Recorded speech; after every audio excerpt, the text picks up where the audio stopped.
बड़े ही interesting topic के साथ आज हम आए हैं अपने क्लास 6 का सेकंड चैप्टर, जिसका नाम है पदार्थ एवं पदार्थ के समूह। विज्ञान का ये सेकंड चैप्टर है जिसको हम आज डिस्कस करने वाले हैं और बहुत ही आसान तरीके से इसको हम समझेंगे।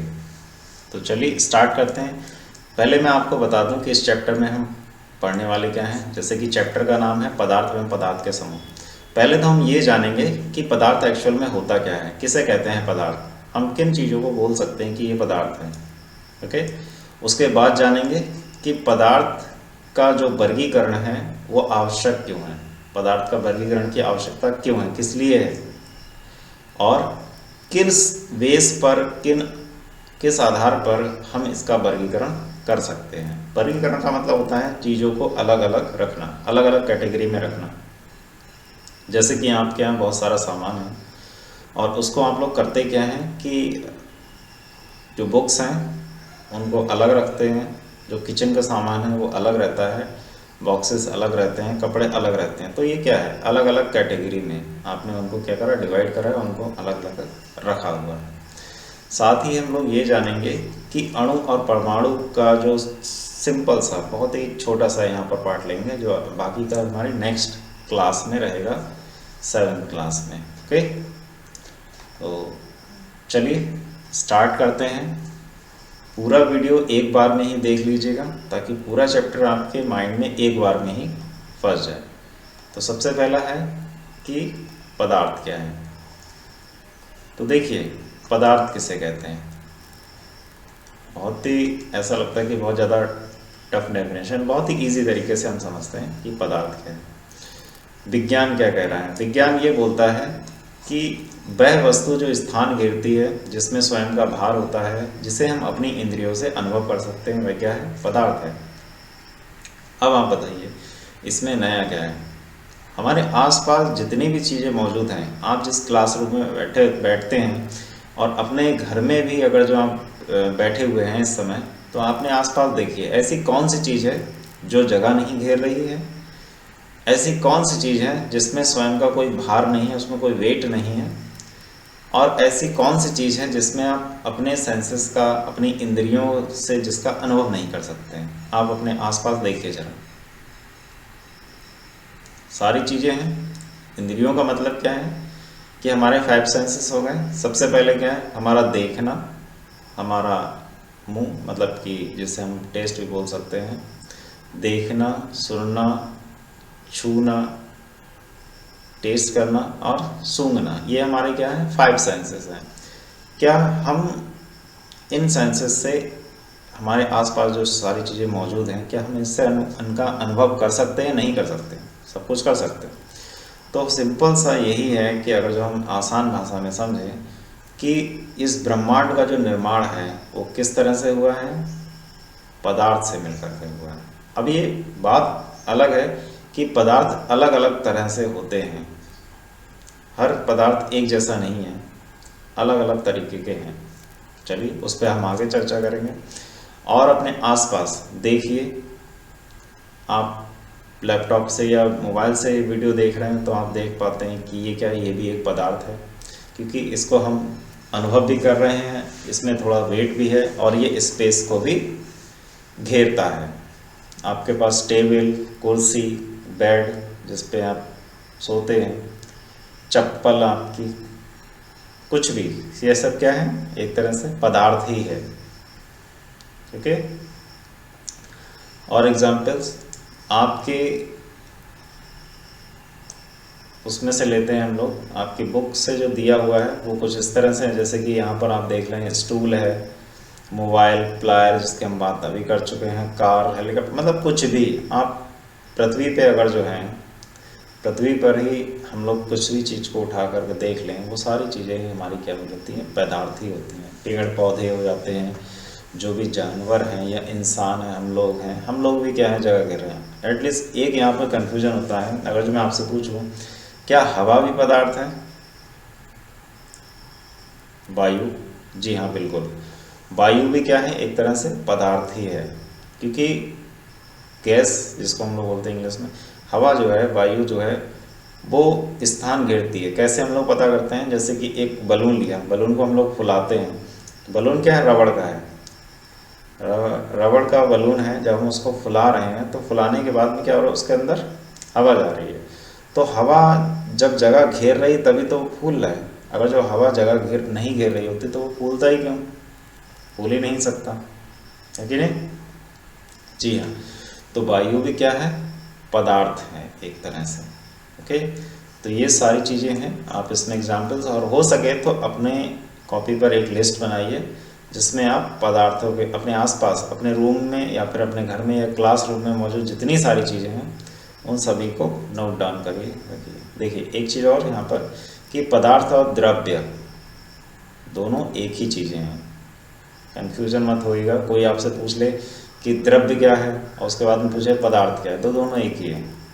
ठीक है, तो डेफिनेशन सिंपल सा क्या है कि वह वस्तु जो स्थान घेर रही है, वह वस्तु जो स्थान घेरती है, ओ यहाँ पे थोड़ा सा शायद करेक्शन में, गिरती नहीं है, यहाँ पर घेरती है। ठीक है, घेरती है, जिसमें स्वयं का भार होता है, द्रव्यमान होता है, और जिसको हम अपनी इंद्रियों से अनुभव कर सकते हैं। ओके, तो चलिए आगे बढ़ते हैं। अब बात आती है कि इसका वर्गीकरण, पदार्थ के वर्गीकरण की आवश्यकता एवं आधार। तो देखिए, वर्गीकरण को पहले हम समझ लेते हैं कि वर्गीकरण होता क्या है। वर्गीकरण क्या होता है कि वस्तुओं को उनके सामान्य लक्षणों के आधार पर व्यवस्थित करने की प्रक्रिया को हम लोग क्या बोलते हैं? वर्गीकरण कहते हैं। जैसे कि मैंने आपको पहले बताया कि आपके घर में बहुत सारा सामान है, बहुत सारी चीज़ें हैं। किचन का सामान है, आपके कपड़े हैं, किताबें हैं, या फिर औजार हैं, ठीक है, और भी बहुत सारी फर्नीचर का सामान है। तो ये क्या है? क्या हम इनको व्यवस्थित नहीं करते? और व्यवस्थित क्यों करते हैं? ताकि हम इनका सही तरीके से उपयोग कर सकें, सही तरीके से हम इनका लाभ उठा सकें, और इनके लक्षणों के आधार पर। अब सोचिए कि आपकी किचन है, किचन में मैं फर्नीचर डाल दूँ, सोफ़ा डाल दूँ, ठीक है, और जो आपका बेड है उसके ऊपर किताबें बिखेर दी जाएं, तो क्या होगा? अच्छा रहेगा? नहीं। या फिर बहुत सारी बुक्स हैं आपके पास और सारी बुक्स को आपने रख के क्या करा है? एक अलमारी में ठूंस दिया है, रख दिया। अब यहाँ पर दिक्कत क्या आएगी कि मान लो मैंने कहा कि आपसे कि कोई पर्टिकुलर मैथ की बुक, इस क्लास की ये बुक निकाल के लाइए, तब आपको कितना समय लगेगा? उसको पहले तो ढूंढेंगे कहाँ है, कौन से सब्जेक्ट के, तो इसमें आपका बहुत सारा समय और टाइम व्यवस्थित नहीं ना होने की वजह से लगेगा। तो हम व्यवस्थित क्यों कर रहे हैं? ताकि चीज़ों का आसानी से लाभ उठाया जा सके, उनको ठीक से समझा जा सके, एक तरह से हम कहें तो व्यवस्थित करना ये हमारा बाय नेचर भी है। हम लोग जन्म से ही और धीरे धीरे क्या करते हैं? चीज़ों को व्यवस्थित करने में लग जाते हैं।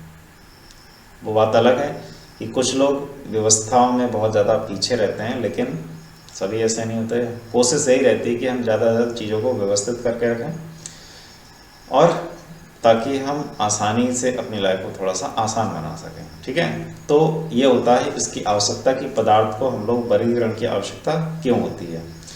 तो सामान्य लक्षण, यहाँ पर क्या है? सामान्य लक्षण के आधार पर, सामान्य लक्षण, उनके सामान्य लक्षण के आधार पर व्यवस्थित करने की प्रक्रिया को हम लोग क्या कहते हैं? वर्गीकरण कहते हैं। ठीक है, अब वर्गीकरण हमारा एक तरह से देखा जाए दो तरह का होता है। किस दो तरह से हम लोग पदार्थों का वर्गीकरण कहते हैं? पहला क्या है कि पदार्थ की बाह्य संरचना के आधार पर वर्गीकरण भौतिक वर्गीकरण कहलाता है। बाह्य संरचना का मतलब क्या है? उसका रूप, रंग, आकृति किस टाइप की है, वो उसका क्या है? भौतिक, जिसको हम आसानी से देख सकते हैं। उसका ऊपरी आवरण, ये क्या है? हम इसको आसानी से देख सकते हैं, उसका ऊपरी आवरण। ठीक है, जैसे कि हम क्या कर सकते हैं? जैसे कि कुछ चीज़ें हम लोगों ने इकट्ठी कर ली हैं और हम देख रहे हैं कि इसका जो ऊपरी ढांचा है वो किस टाइप का है, ये दिखने में कैसा है। तो ये क्या है, भौतिक। एक तरह की सारी चीज़ें हमने, जैसे कि बॉल है, बॉल्स हमारे पास कई सारी बॉल्स हैं यहाँ पर, जैसे कि ये मैं कुछ ले लेता हूँ, जैसे कि ये क्या, ये गोटियाँ मेरे पास कैरम की, ठीक है। तो मैंने इसका क्या ऊपरी चीज़ें देखी हैं और मैं जानता हूँ कि ये सब क्या है, एक जैसी है, ठीक है। तो हम इसको क्या कर सकते हैं कि ये लकड़ी की है, वुड लकड़ी की बनी हुई है और इनका रूप रंग कैसा है, एक जैसा है। इसका मतलब ये क्या है, एक तरह से भौतिक, इसका क्या है, वर्गीकरण है, चीज़ों का भौतिक वर्गीकरण हम इसको कह सकते हैं। तो बाह्य संरचना, कलर और आकृति के आधार पर जो भी वर्गीकरण होगा वो हमारा क्या कहलाएगा, भौतिक वर्गीकरण कहलाएगा। इसके बारे में भी हम आगे डिटेल में पढ़ने वाले हैं। अगला क्या होता है कि आंतरिक संरचना के आधार पर वर्गीकरण रासायनिक वर्गीकरण कहता है। अब देखिए, आंतरिक संरचना का मतलब क्या है कि ऊपर से हो सकता है कि चीज़ें हमें एक जैसी दिखाई दें, लेकिन जब हम किसी चीज़ को अंदर से उसको ओपन करके या फिर हम कहें उसके विभाजन करके तोड़ फोड़ के देखते हैं तो बहुत सारी चीज़ें हमें अलग अलग तरह की मिलेंगी। तो उस आधार पर उसका वर्गीकरण किया जाए तो वो हमारा क्या कहलाएगा, रासायनिक वर्गीकरण कहलाएगा। इसको थोड़ा सा और समझते हैं। जैसे कि आपने कोई छोटा सा टुकड़ा मिश्री का लिया, मिश्री जानते हैं, चीनी की तरह से होता है, और उसी जगह पर उसी के जैसा दिखने वाला कोई आपने पत्थर का टुकड़ा लिया। अब ऊपर से देखने में कैसा है, एक जैसा है। या फिर हम क्या करते हैं, पेंट करते हैं किसी तरह से कि दो चीज़ें ली हैं हमने, एक दूसरे को पेंट कर दिया है। अब पेंट कलर की वजह से आप तो कह सकते हो कि ये तो दोनों सेम है, एक जैसे हैं, लेकिन अगर जो हम उनको तोड़ें, ब्रेक करें, तो हम पाएंगे कि उसकी जो आंतरिक संरचना है वो अलग अलग है, डिफरेंट है। एक आसानी से जल्दी से टूट जाता है, दूसरा आसानी से नहीं टूटता। तो ये क्या होगा, उसके आंतरिक गुण हैं। कोई व्यक्ति भी इसी तरह से होता है। हम व्यक्ति को देख करके क्या करते हैं कि अरे यार ये व्यक्ति अच्छा है, ये व्यक्ति अच्छा नहीं है, ये बढ़िया नहीं है, ये ऐसा लग रहा है। मतलब हम देख के ही कुछ लोगों को क्या कर लेते हैं, जज कर लेते हैं कि हमने किसी का रूप रंग देखा और हमने अंदाज़ा लगा लिया कि ये व्यक्ति बढ़िया है। किसी का रूप रंग देखा, हमने सोचा कि ये बहुत अच्छा है, बहुत बढ़िया है। तो ऐसा होता है हमारी लाइफ में। लेकिन जब हम उसके पास जाते हैं, उससे बातें करते हैं, उसके गुणों को जब हम देखते हैं तो हमें पता लगता है यार खाली शकल का अच्छा है, लेकिन इसके जो गुण हैं वो बेकार हैं, इसकी बातें बकवास हैं। इसीलिए एक कहावत भी है, आप जानते हैं, वो क्या है कि रूप अच्छा, कहते हैं कि रूप से काला चलेगा, हो जाएगा, लेकिन मन का काला नहीं होना चाहिए। ठीक है।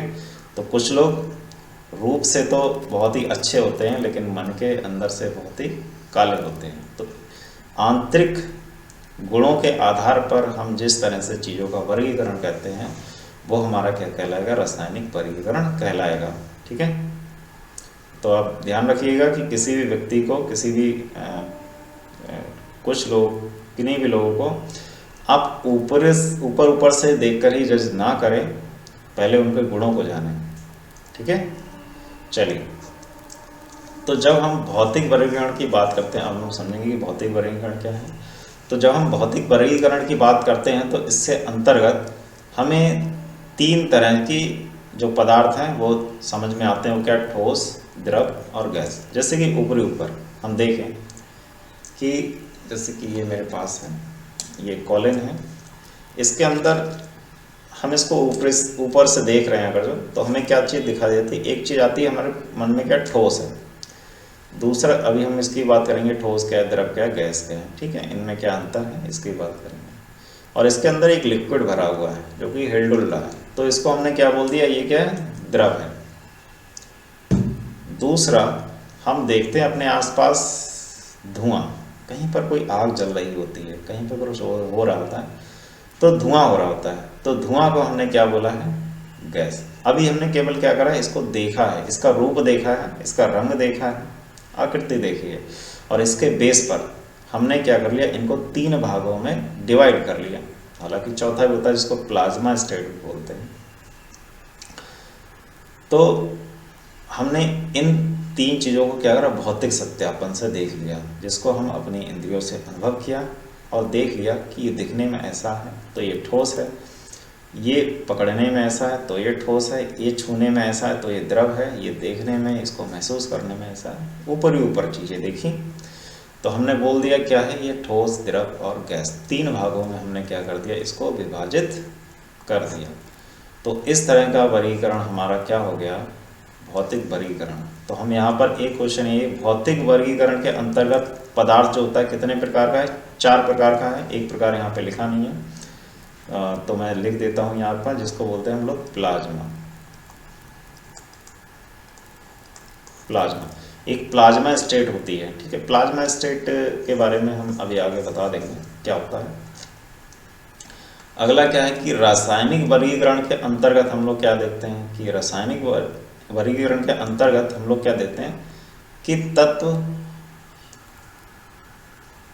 यौगिक और मिश्रण, 3 भागों में इसको डिवाइड किया गया है कि तत्व होता है, फिर यौगिक होता है और एक होता है हमारा क्या, मिश्रण होता है, ठीक है।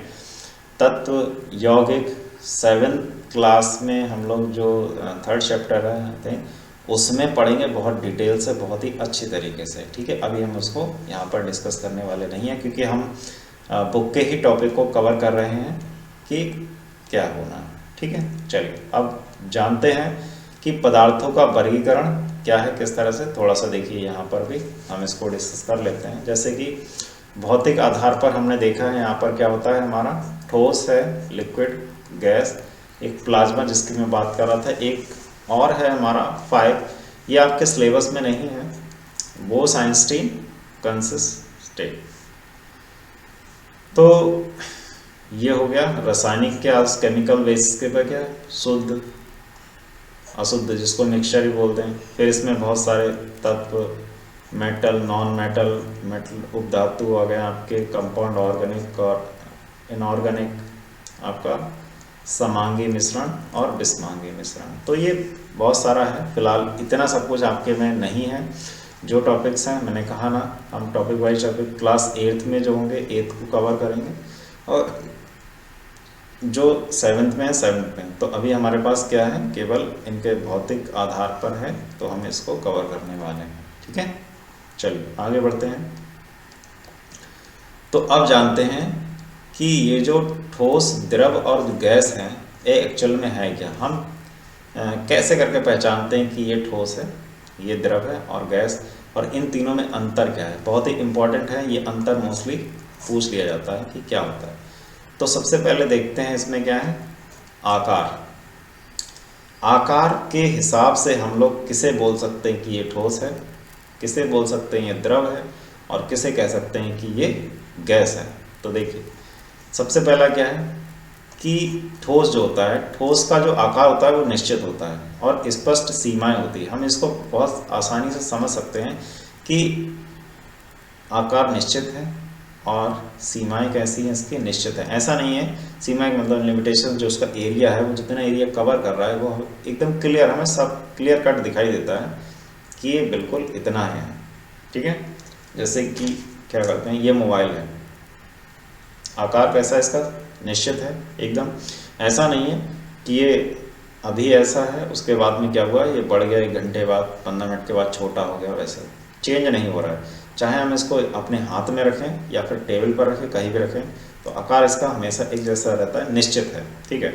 सीमाएं भी हम इसकी जानते हैं, निश्चित हैं, स्पष्ट हैं, क्लियर है। क्यों है कि इसकी ये कोर यहाँ तक है, इसकी लंबाई इतनी है, चौड़ाई इतनी है, ये क्या है, ठोस है, और लंबाई चौड़ाई इसकी बदलने वाली नहीं है, स्पष्ट है, क्लियर है। तो ये क्या हो गया हमारा ठोस। ठोस वह होते हैं आकार के बेस पर हम लोग बोल सकते हैं क्या कि जिनका आकार, आकृति कैसी होनी चाहिए, निश्चित होनी चाहिए, एक होनी चाहिए, स्पष्ट सीमाएं होनी चाहिए, ओके। वहीं पर अगर जो हम द्रव की बात करते हैं तो कोई निश्चित आकार नहीं, जिस बर्तन में रखे जाते हैं उसी का आकार ले लेते हैं। ये हम सभी जानते हैं। जैसे कि आप एक गिलास में पानी भरिए, जैसे कि हाँ ये फिर से ले लेता हूँ, कोई दिक्कत नहीं है।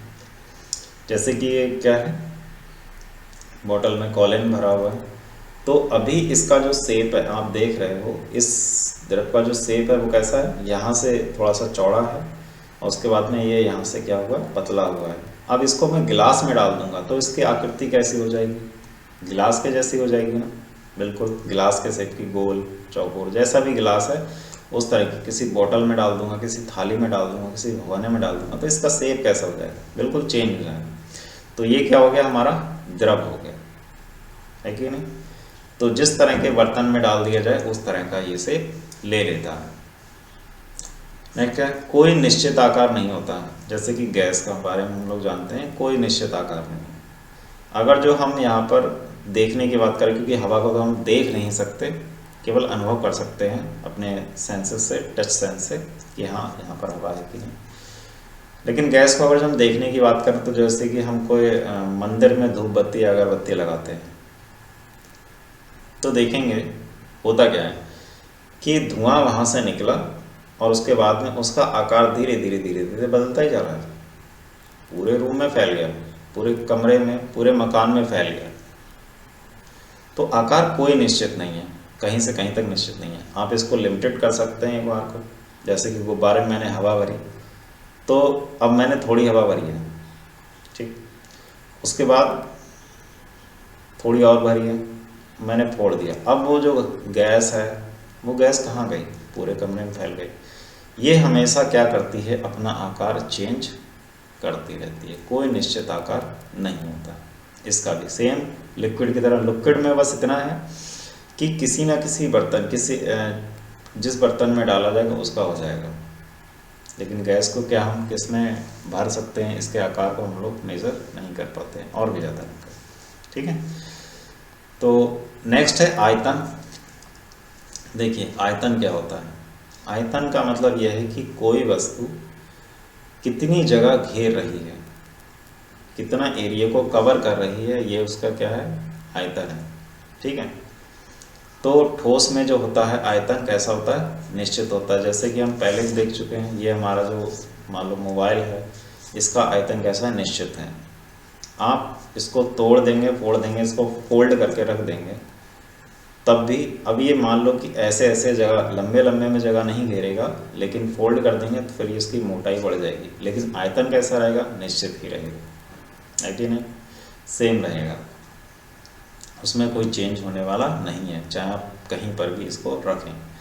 तो आयतन कहता होता है क्योंकि ये जितनी जगह घेर रहा है उतनी ही घेरेगा, ओके। नेक्स्ट है निश्चित, जो गैस द्रव होते हैं इनका भी जो आयतन होता है वो कैसा, निश्चित होता है। आप कहेंगे कि उसमें तो ये तो मान लो कोई वाटर है, पानी है, उसको हम थाली में या गिलास में करते हैं तो गिलास में अलग टाइप से दिखाई देता है। देखिए गिलास में अलग टाइप से दिखाई देना वो क्या है, उसका शेप है, उसकी आकृति है, लेकिन वो कितनी जगह घेर रहा है। गिलास अगर जो लंबा है तो उसको क्या लंबे लंबे में जगह घेर रहा है। थाली में अगर जो आपने उसको डाल दिया है, किसी वॉल में रख दिया है, तो वो पूरे पे फैल गया है, तो वो जगह लंबे में नहीं, कैसे एरिया को फैले हुए में कवर कर रहा है। बात वही आएगी यहाँ पर, ओके। तो द्रव भी क्या होता है, द्रव का आयतन जो होता है वो निश्चित होता है। दोनों में फर्क है, आकार और आयतन दोनों फर्क है। आकार का मतलब है उसका ऊपरी आवरण कितने, लिमिटेशंस क्या है, कितने एरिया में कैसा हमें दिखता है, और आयतन का मतलब होता है कितनी जगह वो घेर रहा है। इस चीज़ के डिफरेंस को समझिएगा। गैस में क्या होता है कि कोई भी निश्चित आयतन नहीं होता, जिस बर्तन में रखी जाएगी उसका आकार वो उसी का आयतन ले लेता है, ठीक है। अभी इस वही मैं एग्जाम्पल ले लेता हूँ कि कोई अगरबत्ती या धूप बत्ती है, तो मैंने उसको क्या करा है, एक गिलास या किसी चीज़ से ढक दिया है, तो उसके अंदर क्या हो गया, वो गैस जो हो गई, वो जो धुआं है उसका वो फुल हो गया, फिल हो गया, उसके अंदर भर गया है, तो उसका आकार वैसा हो गया और आयतन भी उसने उतना ही घेर रखा है जितना है, ठीक। लेकिन अब मैं उस ढक्कन को, उस कांच के फ्लास्क को क्या कर देता हूँ, हटा देता हूँ, तब क्या होगा कि वो जो धुआं है वो पूरे में फैल जाएगा। तो ना तो उसका आकार निश्चित है और ना ही वो आयतन, क्योंकि फिर उसने पूरा रूम कवर कर लिया है।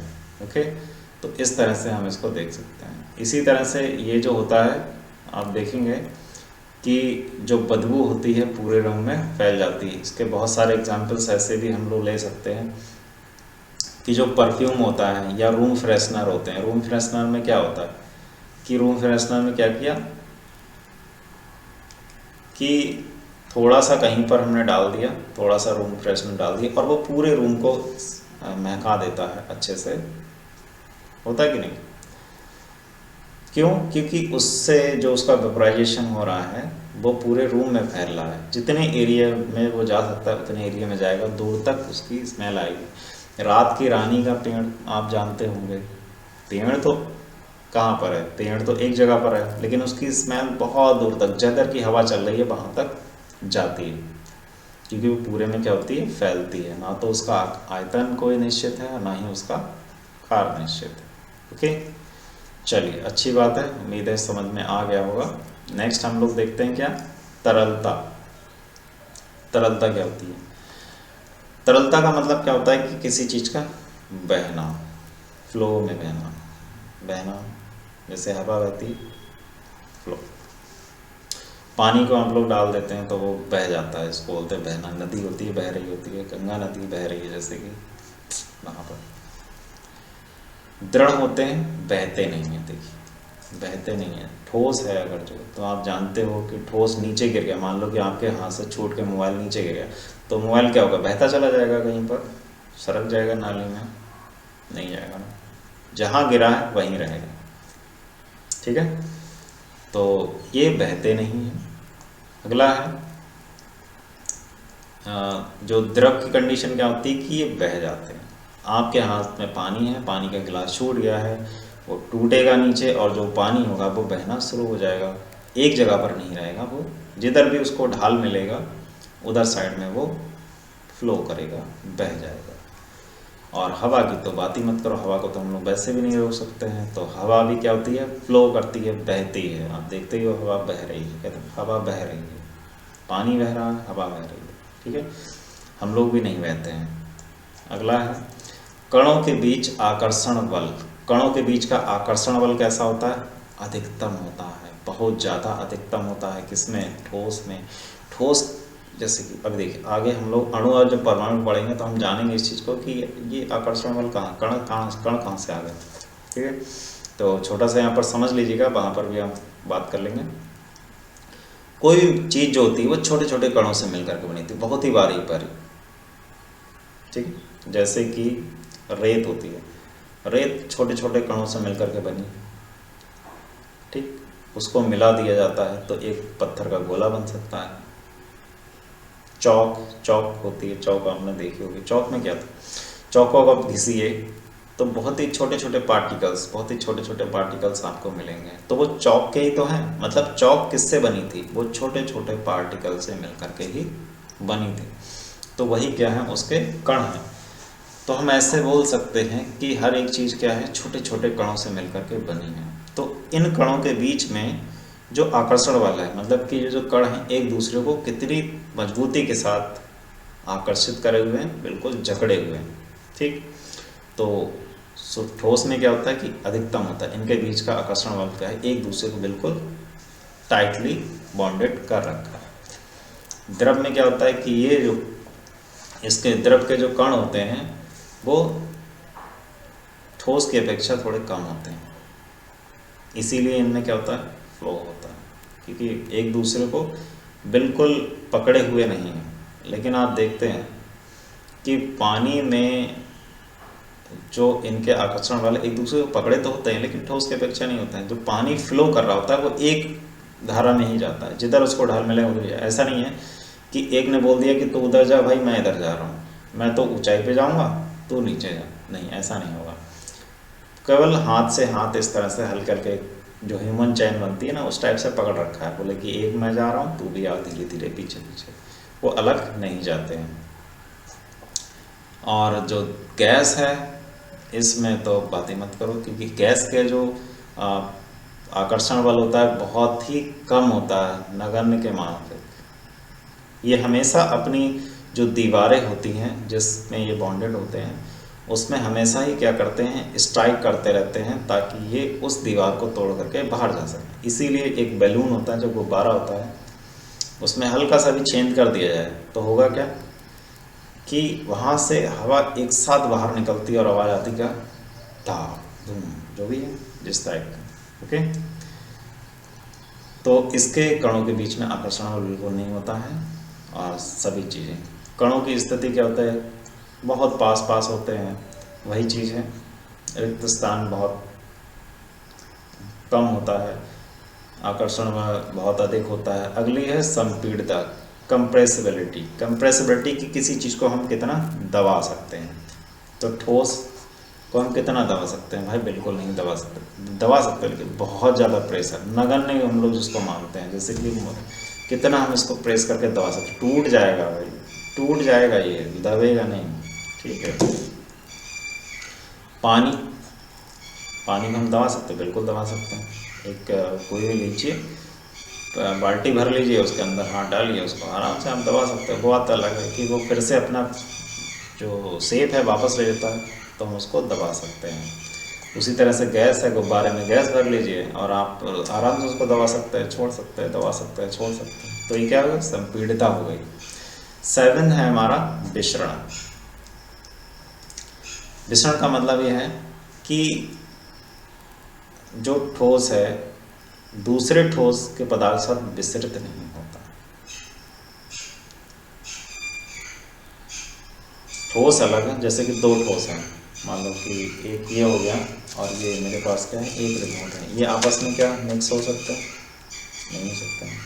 ये अलग है, ये अलग है, ये अलग ही रहेंगे, आपस में ठोस आपस में मिक्सचर नहीं हो सकते हैं। द्रवों में ठोस तथा गैसों का मिश्रण,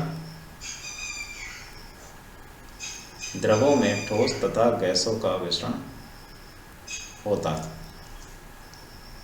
द्रव जो होता है उसके अंदर ठोस और गैस आपस में मिक्स हो सकते हैं।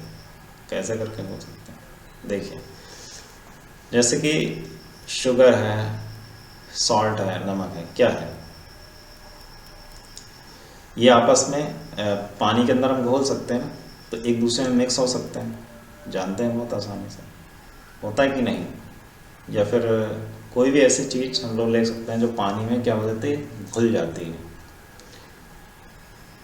कोई दवाई हो गई, और गैस भी होती है जिसमें शामिल, जो गैसें होती हैं, गैस भी पानी में, या फिर और बहुत सारे लिक्विड हैं, लिक्विड के बारे में हम लोग जानते, बहुत सारे लिक्विड हैं जिनके अंदर क्या होता है, वो विसरित हो जाती हैं, आपस में घुल मिल सकती हैं।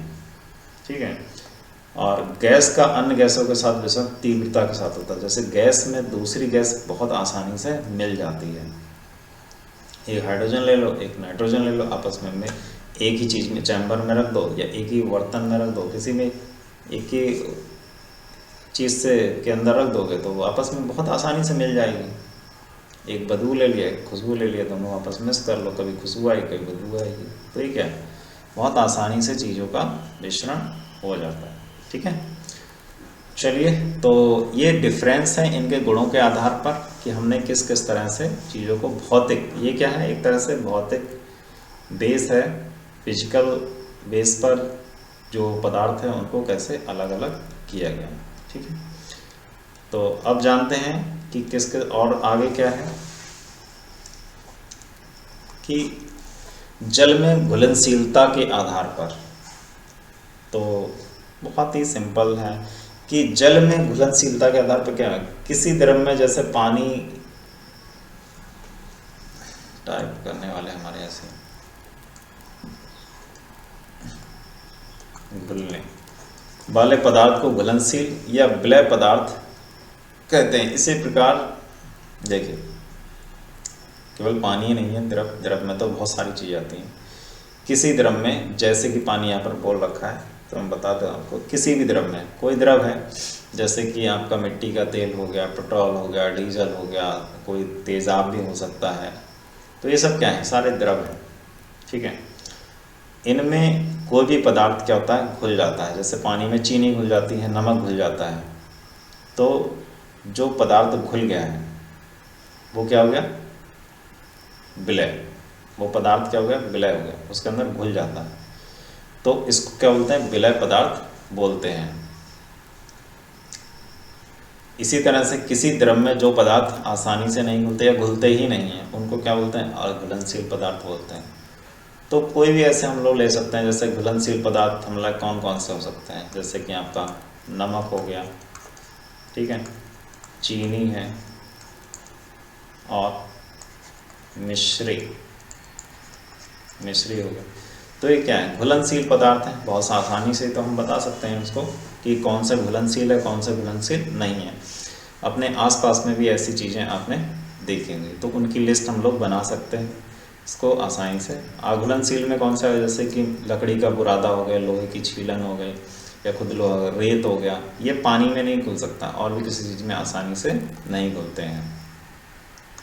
कुछ पदार्थ ऐसे होते हैं जो एक द्रव में घुलनशील परंतु दूसरे में अघुलनशील होते हैं, जैसे कि नमक पानी में घुलनशील है परंतु मिट्टी के तेल में अघुलनशील है। भाई देखो नई चीज़ आ गई, जो नमक होता है वो पानी में तो तुम आसानी से घोल दोगे, लेकिन जो मिट्टी का तेल होगा उसके अंदर नहीं घुलेगा।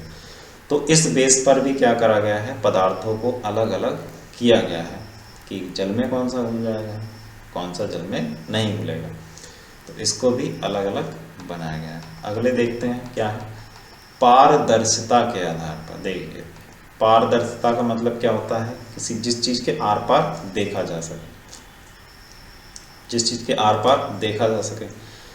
तो बहुत ही सिंपल है, क्योंकि हम जानते हैं कि वे पदार्थ जिनके आर पार देखा जा सकता है पारदर्शी पदार्थ, कहते हैं आर पार देखा गया है। चश्मा होता है आर पार दिखाई देता है, जिसके आर पारदर्शी है, इस गुण को क्या बोलते हैं, पारदर्शी। जैसे कि कांच हो गया, जल हो गया, इसके आर पार हम लोग देख सकते हैं, तो ये पारदर्शिता के आधार पर उन यहाँ पर हो क्या रहा है, केवल उन वस्तुओं को, हमारे आसपास की सारी चीज़ें, अब उन वस्तुओं को हम देख रहे हैं कि कौन सी जल में घुल रही है, तो उसको अलग कर दिया, ठीक। पारदर्शिता किसके आर पार देखा जा सकता है, उसको अलग कर दिया, केवल वर्गीकरण चल रहा है चीज़ों से और कुछ नहीं। वे पदार्थ जिनके आर पार नहीं देखा जा सकता, अपारदर्शी, जैसे कि लकड़ी के आर पार आप देख लोगे, नहीं दिखाई देगा। कागज आर पार देख लो, ईंट है, पत्थर है, दीवार के आर पार देख सकते हैं, नहीं देख सकते हैं, तो ये क्या हो गया, हमारा अपारदर्शी हो गया। कोई मोटा गद्दा है, रुई है, बहुत सारी चीज़ें ऐसी हैं जिनके, और कुछ ऐसी होती हैं जिसमें हम लोग बहुत ही थोड़ा सा धुंधला टाइप से हमें दिखाई तो देता है कि यार दिख तो रहा है लेकिन क्लियर नहीं हो रहा है, उसको बोलते हैं कि पारभासी। ये बहुत ज़्यादा पूछा जाता है, ये इम्पोर्टेंट भी है एक तरह से कि पारभासी क्या है, कि जब हमें कोई वस्तु धुंधली दिखाई दे, आंशिक रूप से हल्की फुल्की दिखाई दे, जैसे कि मूवियों में होता नहीं है कि हीरोइन सो रही है और उसकी खिड़की से कोई परछाई निकल के गई है ना, भूत चुड़ैल जो भी, तो ये नहीं पहचान पाते कि क्या है, बस दिखाई दे कि कोई गया, क्या था नहीं पता, तो ऐसा होता है। इसका एग्जाम्पल क्या है, तेल लगा हुआ कागज़ पर, तेल लगा कागज और पेंट लगा हुआ कांच, तो इसके आर पार बहुत आसानी से दिखाई नहीं देता है, तो हल्का फुल्का दिखाई देता है, उसको बोलते हैं क्या, पारभासी, ठीक है। कठोरता के आधार पर, बहुत बढ़िया भाई, देखिए कठोरता के आधार पर, अब जो चीज़ आपको एकदम छूने देख, कठोरता क्या है, कोई चीज़ सॉफ्ट होती है और एक हार्ड होती है। सॉफ्ट वाली क्या है, आपको छूने में एकदम मज़ा आए एकदम, जैसे कि इसमें देख रहे हैं ना कैसे उसका गला घोट दिया है कि जैसे टेडी बियर होता है, टेडी बियर की मार कहते हैं दबा लेते हैं, इतना बढ़िया लगता है ना उसको दबाने में, अच्छा लगता है। बड़ी बड़ी जो हीरोइनें होती हैं, मूवी में भी देखते हैं ना, जो हीरोइन होती हैं सी बोर्ड वाले जो होते हैं, लड़कियाँ होती हैं, क्या कहते हैं, उसको दबा करके लेट जाते हैं, टेडी बियर को अपने संग लेके लेटते हैं, क्योंकि वो गुदगुदा होता है, बहुत अच्छा लगता है। स्पंज जैसे देखा, वो सोफे के अंदर जो फोम वगैरह भरा जाता है, उसको वो आसानी से हम लोग दबा सकते, तो ये क्या हो गया, मुलायम। डेफिनेशन में देख लो कि ऐसे पदार्थ जिनको हथेली या उंगलियों से आसानी से दबा सकते हैं मुलायम पदार्थ कहलाते हैं। रुई हो गया, और मक्खन भी होता है, ये उसको आराम से हम लोग दबा सकते हैं, मुलायम है, ठीक है। कठोर पदार्थ। अरे वाह, कठोर पदार्थ क्या है कि जिन्हें हम अपनी हथेली उंगली से आसानी से नहीं दबा सकते। कठोर जैसे कि पत्थर, उंगली दबा दोगे क्या? नहीं दब पाएगा भाई, बहुत मुश्किल है, नहीं दब सकता। और हम देखा जाए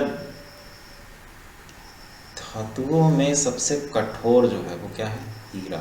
हीरा बहुत ही कार्बनिक पदार्थ है और बहुत ही कठोर पदार्थ है। सबसे कठोर पदार्थ जो होता है वो हीरा माना जाता है। यहाँ पर लास्ट टॉपिक है हमारा क्या? पदार्थों की निर्माण की मौलिक इकाई क्या है। ठीक है, तो देखिए पहले भी हमने बताया कि कोई भी पदार्थ जो होता है वो छोटे छोटे कणों से मिलकर के बना है, बहुत ही सूक्ष्म। जैसे कि कोयला है, कोयला को आप घिसिएंगे तो आपको क्या मिलेगा? एक काला काला सा पाउडर मिलेगा। तो वो पाउडर आया कहाँ से? आप खुद सोचिए। वो पाउडर जो है उस कोयले से ही तो आया, आपने उसको घिसा है, वो एक पाउडर की फॉर्म में क्रिएट हो गया। आपने उसको लिया, कुछ लोग क्या करते हैं उसको मंजन कर ले, दांत मांज लेते हैं। क्यों मांज लिया है? क्योंकि अब वही डेला लीजिए कोयले का, उससे दांत मांज सकते क्या? नहीं मांज सकते। तो क्या करा है, उस कोयले को घिस लिया, वो पाउडर की फॉर्म में, उसको छोटे छोटे छोटे छोटे बहुत बारीक बारीक कण हुए जो कि आपके दांतों को साफ कर सकते हैं, कर देते हैं, इसीलिए उससे मांज लेते हैं। तो हम यहाँ पर ये बात जान रहे हैं कि ये जो कोयला है ये एक्चुअल में पूरा इतना नहीं है, ये बहुत ही छोटे छोटे कणों से मिलकर के बना है। और इससे भी ऐसे छोटे कण हैं जिनको शायद हम, जिनकी कल्पना भी नहीं कर सकते, जिनको हम अपनी आंखों से देख भी नहीं सकते, उतने भी छोटे कणों से मिलकर के बना है। तो इस सबसे छोटे कण को ही बोला गया क्या है? परमाणु।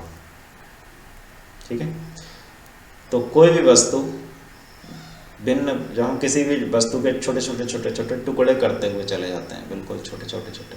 हालांकि क्लास 8th में ये चैप्टर है, 3rd चैप्टर है, तो उसमें हम लोग और डिटेल में पढ़ेंगे। तो यहाँ पर यही कि हम छोटा सा समझ लेते हैं कि कोई पदार्थ जो है वो छोटे छोटे कणों से मिलकर के बना है, और बहुत ज़्यादा छोटे जिनकी हम लोग कल्पना भी नहीं कर सकते।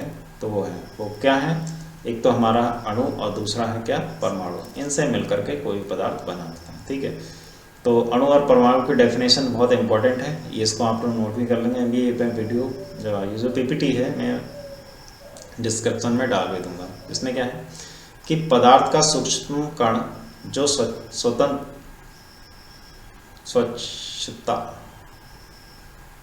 स्वेच्छा होगा यहाँ पर, सॉरी ये नहीं, ये हटाता हूँ, टाइपिंग गलत हुई है। जो स्वतंत्र अवस्था में रह सकता है तथा जिसके पदार्थ के सभी गुण जिसमें विद्यमान होते हैं, मतलब उसके उसी टाइप में गुण होते हैं, अणु कहलाता है। किसी तत्व के सभी एक समान होते हैं, किसी तत्व के जो गुण होते हैं वो एक समान होते हैं, एक जैसे होते हैं। जैसे विभिन्न तत्वों के अणु गुणों में भिन्न होते हैं। एक चीज जिस भी पदार्थ से मिलकर के बनी है वो क्या है? सेम होते हैं। उसके गुण कैसे होते हैं? सेम होते हैं। जैसे लोहा है, तो लोहा का मतलब ये है कि लोहा ही है, उसके अंदर ऐसा नहीं है कि मिट्टी है या बालू घुसी हुई है, उसके अंदर पानी है, ऐसा नहीं है। तो एक ही तरह के अणु उसके अंदर से मिलकर के बना है, उसके गुण जो हैं वो एक ही जैसे हैं, उसको हम लोग बोलते हैं। पदार्थ का वह सूक्ष्मतम कण जो स्वतंत्र अवस्था में नहीं रह सकता परंतु रासायनिक अभिक्रिया में भाग ले सकता है। ये दोनों की डेफिनेशन है, डेफिनेशन आप लिख लीजिएगा, बुक में भी दे रखी है। तो ये हमारा चैप्टर था। बाकी के आपके जो भी उम्मीद है ये पूरा चैप्टर फिनिश हो चुका है। सारे क्वेश्चन आंसर आप कर लेंगे अपनी बुक के।